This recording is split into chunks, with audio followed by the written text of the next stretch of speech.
Chapter 2 provides a history of the field of management and also covers the theories, some of the theories or frameworks that are used to look at managerial behavior, whether we're looking at the managerial behavior of households or other areas or other types of management.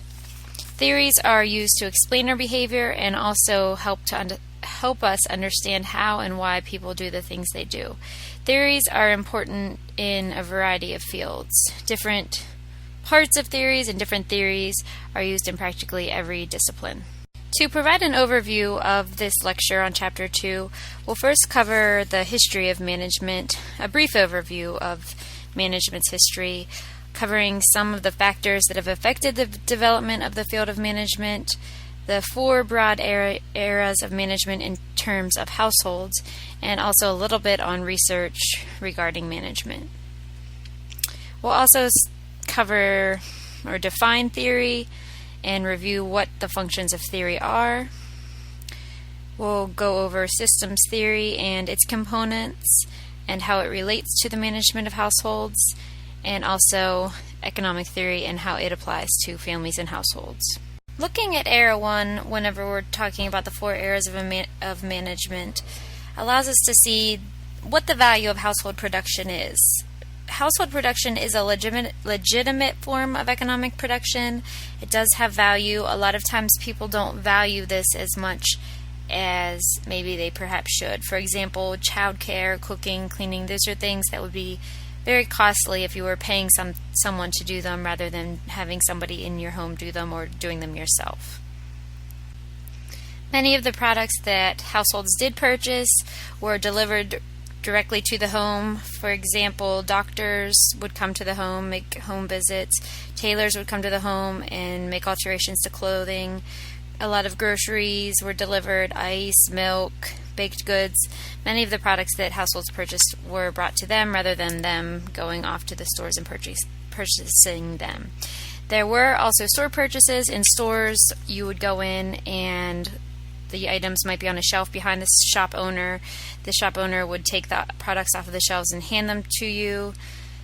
Also during this era, catalog shopping was introduced. And this was also the period where households were first exposed to media advertising and brands. Before this time, that wasn't really a factor.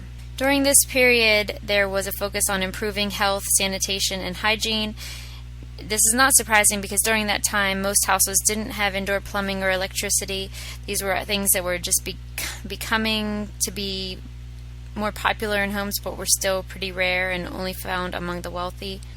Again, this era shows how much household production is valued and does have value for people. We see how much time and effort it takes to produce the products that we use in households.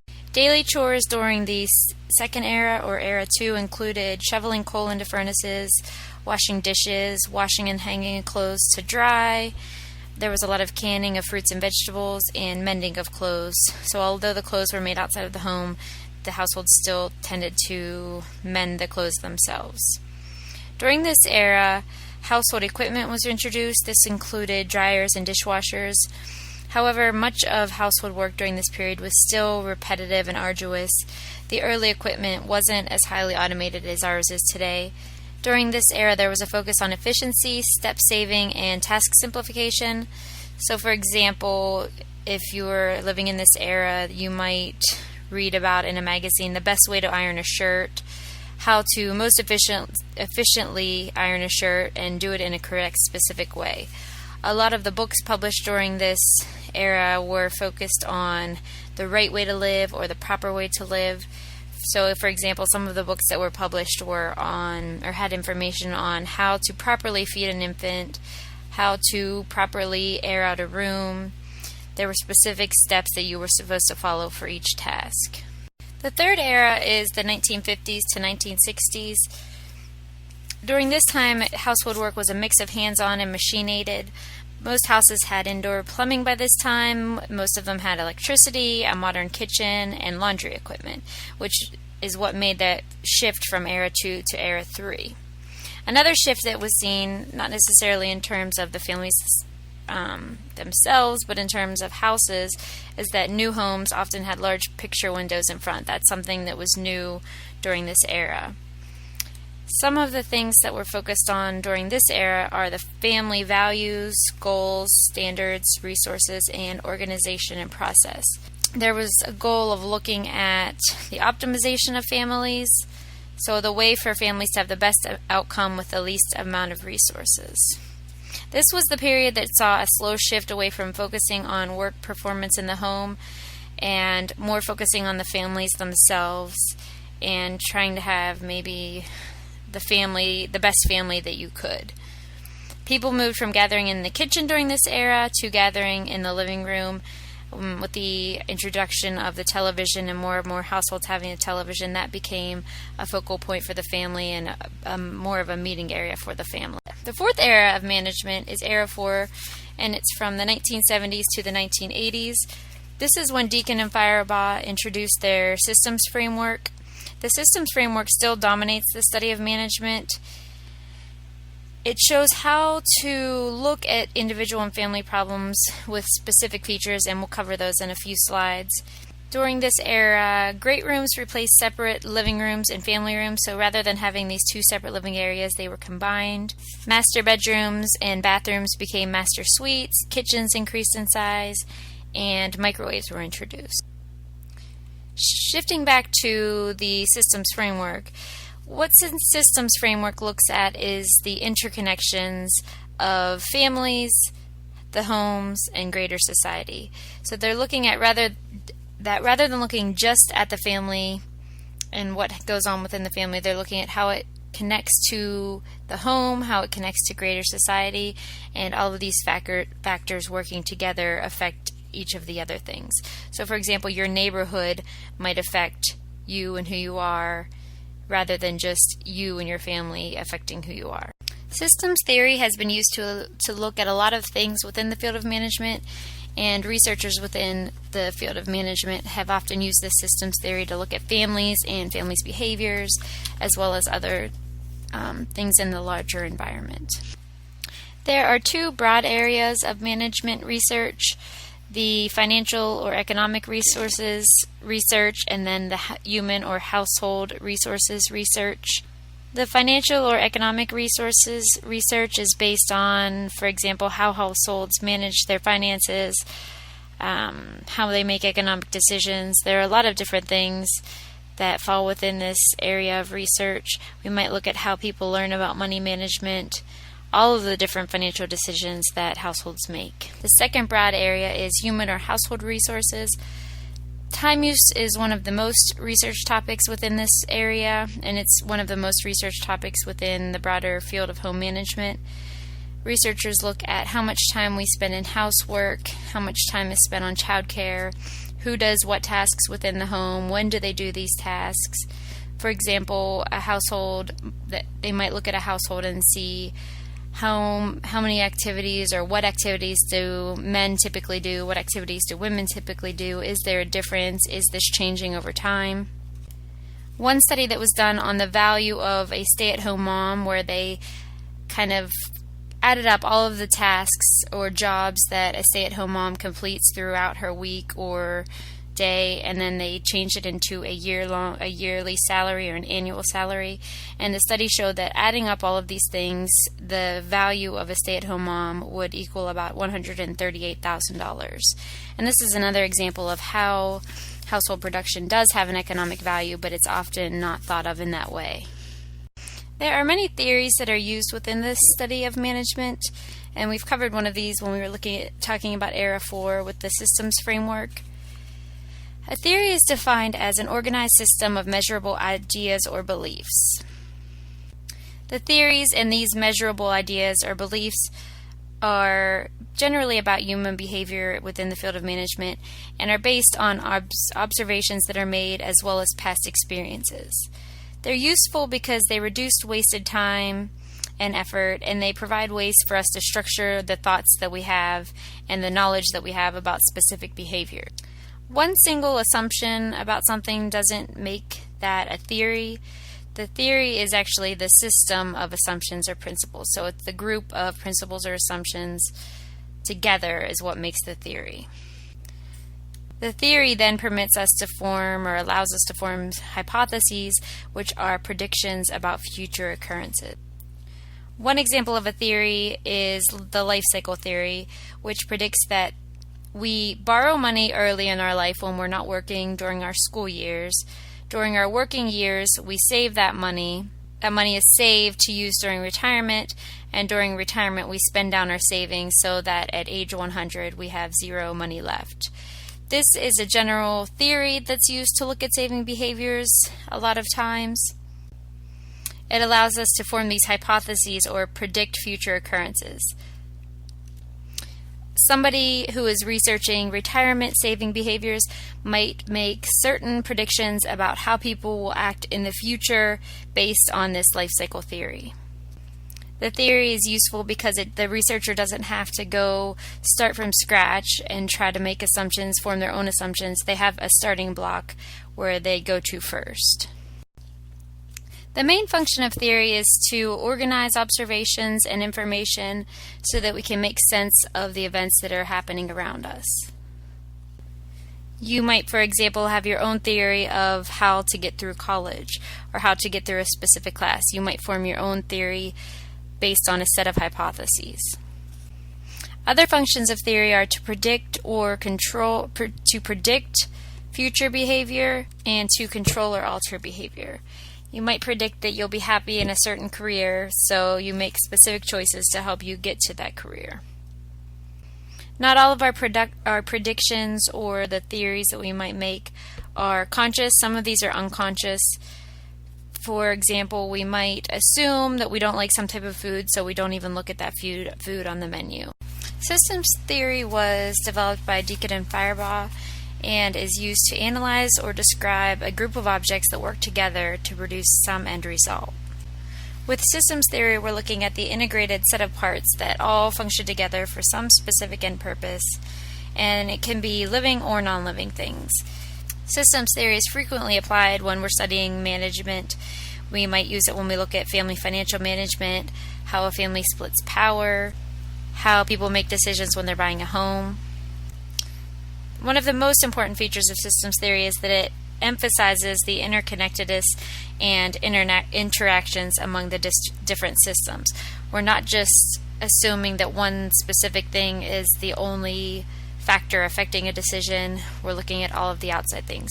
For example, if we were looking at a family buying a home, we wouldn't just look at the family's decisions without taking a look at the broader economy. Another feature of systems theory is that it's versatile and it fits most situations. We can use it to look at, for example, doing laundry and up to how a family is structured or split their power.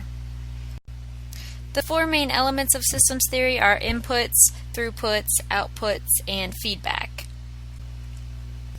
Inputs can be things, ideas or information. It's basically anything that's brought into the system. For example, if you have a shirt that has a stain and you want to wash it to get the stain out, the inputs might be the shirt, the washing machine, the detergent, information you might have about how to get the stain out, and even the water. There are many things that are going to go into this system or into this process of getting the stain out of the shirt. Throughput is the processing of the inputs that are brought into the system. It is, for example, the machine washing the shirt that you had the stain on. You might do several things and have several inputs that you're using, but when you're actually putting it into the washing machine and it's taking care of it, that's a throughput. The output is the end result. In this example, that would be the shirt that's clean that doesn't have the stain anymore. With the end result comes feedback. This is positive or negative information that's part of the output and that's used to affect your decision or your actions in the future when you're in the same situation. If what you did to get the stain out of the shirt worked this time, you might do the same thing next time. If there was something that you noticed that maybe perhaps you should do different next time, these are forms of feedback. With systems theory, we're looking at all of the different parts of the system, and that includes the environment. We often talk about human ecology within the field of management. The conditions in our environment affect how we as households and families function. The study of ecology in general involves looking at how living things relate to their natural environment. So in this case, for human ecology, we would be looking at how humans interact with their environment. Human ecology is the study of how humans as social, physical, and biological beings interact with each other and with the environments around them, whether these are the physical environment, the social environment, the biological environment, as well as with the materials and human resources within their environment. The microhabitat is the near environment. This is the environment that's closely surrounding us. This might be a classroom, a library, your dorm room, your apartment, your bedroom. And the far environment, or the environment that's not quite as close, is that surrounds or encompasses the near environment. This would be the sky, the trees, the ocean, if there's a forest near your home, the mountains, the hills around you. As an example of how a family or a household might function or be involved with their environment around them or interact with their environment is if you're looking at a family who lives in an area that has mountains and cold weather, that family might interact with their environment by being involved in winter sports such as skiing, whereas a family that lives in the desert would not be involved in those activities. And these things affect the family and their activities as well as what their preferences might be. The family ecosystem is the subsystem of human ecology that looks at or that focuses on the interactions, the specific interactions between families and environments. The three elements of the family that are looked at within the family ecosystem framework are the organisms, the environment, and the family organization. The organisms are the family members themselves. The environments are the natural and human-built environments. This might be the climate, the terrain of the area, the homes, the nearby structures. For example, you might think of the difference between a city environment and a more rural environment. The family organization is kind of looking at what affects family decisions and actions. This family system or family ecosystem approach, it helps us to look at managerial behavior within families and households because it focuses on the interactions between families and their conditions. A change in a single part of that system affects all of the other parts. For example, if one family member has a gambling addiction, it affects the whole system or the whole family. If you live in an area that's unsafe, that's going to affect the entire family. It's going to affect when you go out, where you go, what you do, and how you feel and develop in that area. Although systems theory has been the dominant influence in the field of management or the study of management over the last several decades, we can't really look at a lot of decisions or a lot of actions in a family without considering the role of economics. For example, it's hard right now to look at a family's financial behaviors without considering the role of the recession. Economic theory has several assumptions. Two of these assumptions are first that we seek to maximize the benefit we gain with the least amount of effort. Another assumption is that individuals are rational or that they act reasonably in every decision. The focus within economic theory is also again on interactions, but in economic theory we're kind of looking at a buyer or seller type thing. We look at what things cost and what is gained in return. There's a lot of focus on trade-offs within economic theory. Some of the sub-theories of economic theory are first optimization. This is where we want to obtain the best result. A lot of studies within management, particularly financial management, look at how to optimize certain decisions. Within a business, you might want to maximize your profit, or you probably want to maximize your profit. Within a household, we typically talk about maximizing satisfaction, the satisfaction of the household. Another subtheory of the more broad economic theory is satisficing. This is where we pick the first good alternative in certain situations. If you lose your shoes that you wear to work and you need a pair for work tonight, you go to the store, you probably don't have time or the ability or even the energy or don't want to go from store to store to comparison shop and to make several comparisons before you make the purchase. You will probably go buy that first pair that match what you need and that you can get. We want to avoid risk in order to kind of not have problems or to get the most satisfaction that we can. Risk aversion is not necessarily, again, a good or bad thing. For example, you might be risk averse when you're riding in a car. You might put on your seatbelt. That can be a good thing or is a good thing, but being financially risk averse, not wanting to put your money into the stock market even though you have a longer term horizon that you're looking at, you might want to save some money. You might just save it under your bed. You might lose out by not investing your money and getting a greater gain on it by just storing it under your bed. To summarize, one of the most significant changes in the 20th century was the transformation of households as being mainly producers to being mainly consumers.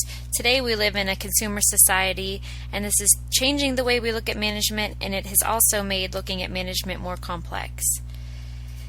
The study of management has and continues to rely a lot on systems theory, but in more recent years, these economic theories are becoming more relevant and are entering the study of management. An idea that underlies both of these theories, both systems theory and economic theory, the idea that we can look at these behaviors systematically is what allows us to study the management of individuals and families and to try to get them to make better decisions and think about their actions in the future.